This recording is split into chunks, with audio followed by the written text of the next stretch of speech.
Hey everyone, let's talk about Mike Carey.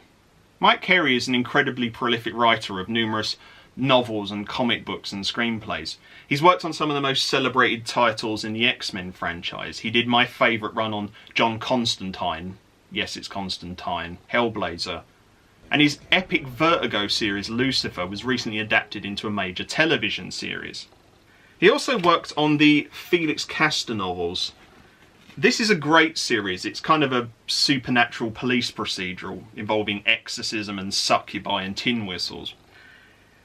There's actually a great director who'd be able to bring this to the screen, a Scottish guy called Colm McCarthy. He's worked on things like Peaky Blinders and Doctor Who. He's done Sherlock. He also worked on my favourite TV series, Endeavour. The thing is, Carey and McCarthy have been working on something else. The Girl with All the Gifts is Carey's adaptation of his own 2014 zombie novel. I have to say up front that I am pig shit sick of zombies. I have been for years. It's exhausting how derivative the entire subgenre has become. But like Naughty Dog's The Last of Us, The Girl with All the Gifts puts a refreshing spin on the concept by anchoring it to a real-world phenomenon. There actually exists a fungus called Orthocordyceps unilateralis. It basically infects a certain species of ant and forces it to climb to an optimum height so that it can blow its spores out the top of the ant's skull. In Carey's universe, a mutant variant of that fungus has decimated humanity, turning most of us into zombies, or hungries as they're known. Okay, so far so entomopathogen. However, the genuine ingenuity begins when we're introduced to Melanie, played by actress Senia Nanua. She's one of a number of infected children who have been confined to a military installation. When they're not in their cells eating mealworms, they get bundled up like Hannibal Lecter and are sent off to classrooms to gain an education. Morning, class. This is part of an attempt to study the Hungry's mental faculties by a team of scientists led by Glenn Close's Dr. Caldwell. Melanie is clearly gifted. She has a genius-level IQ and also a genuinely pleasant and friendly demeanour, which is entirely lost on Paddy Considine's Sergeant Parks. However, she has developed a maternal bond with Gemma Arterton's Miss Justino. Naturally, shit gets real, the base is attacked, and this unlikely group of pilgrims have to hit the road and finally confront the savage realities of the strange new world that the fungus has created. For a film which was made for only £4 million, The Girl with All the Gifts features some incredibly impressive visuals and makeup effects. Principal photography took place in the Midlands, though the production design does an exquisite job of rendering a beautifully overgrown, abandoned London. The film's sound design is amazing.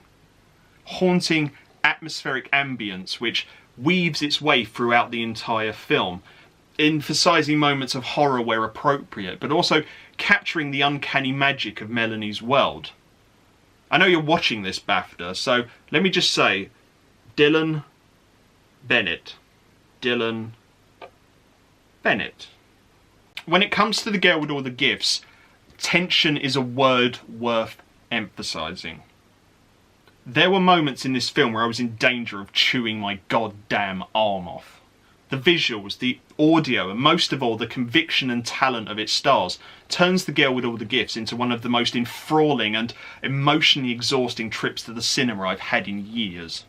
Everyone is on point here, which is actually kind of surprising to me because I've never been a huge fan of Gemma Arterton. It's not that I think she's a bad actress, she's just never done anything where I've been like, hell yeah, Gemma Arterton. But she's absolutely perfect as Justino. A perfect reflection of the character from Carey's original novel. Paddy Considine is all about stoicism here, though there's also a wonderfully subtle expression of the realisation that the mission has already withered into futility.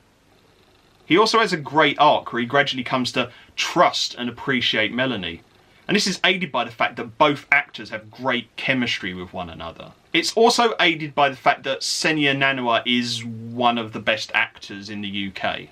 I'm well on record as stating that I consider Alicia Vikander to be the greatest actor of her generation. I can conceivably see myself saying that about Nanua in maybe 10 or 15 years. There's always a danger with child actors that their precociousness can quite easily tip over into full-blown obnoxiousness. But like Melanie, Nanoa is so committed to her part of the story that it just comes together perfectly. And then there's Glenn Close. She's been nominated for 6 Academy Awards. Why has she never won? In many ways, Dr. Caldwell is my favourite part of this film. She's an utterly fascinating character. She's 1000% committed to creating a vaccine for the fungus, but she also has enormous regard for Melanie and the other Hungries. She just doesn't share the affection for them that Justino has. But she's also a pragmatist who's well in tune with Sergeant Parks, right up until the moment that her scientific curiosity gets the better of her. One of this film's greatest strengths is the fact that it appreciates the little things, particularly in terms of performance. It's how Melanie beams when she sees Miss Justino. It's how Miss Justino smiles weakly and weeps silently. It's the melancholy focus that Sergeant Parks has as he puts a bullet in a Hungry's head. And it showcases Glenn Close's enormous talent that one of the most enthralling parts of this film is where Caldwell simply attempts to sterilise one of her own wounds. She spends most of the film conscious of the fact that she's dying of sepsis, and as she comes towards the end of her life, she tries to hurry her way through so that she can dissect Melanie. I was sitting in the audience like this. She takes the alcohol, takes off her wrapping, pours it on. The movement of Glenn Close's eyes, the shape her mouth makes, and the horrifying, visceral wail that she gives out, I was completely floored. Even with the original author attached, there's never any guarantee that an adaptation is going to succeed.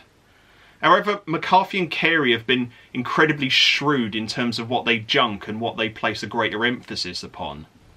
This film is literate, it's profound, it's exciting, it's horrifying. It's also strangely optimistic. It's also set the new level of excellence that every British filmmaker should be aspiring to.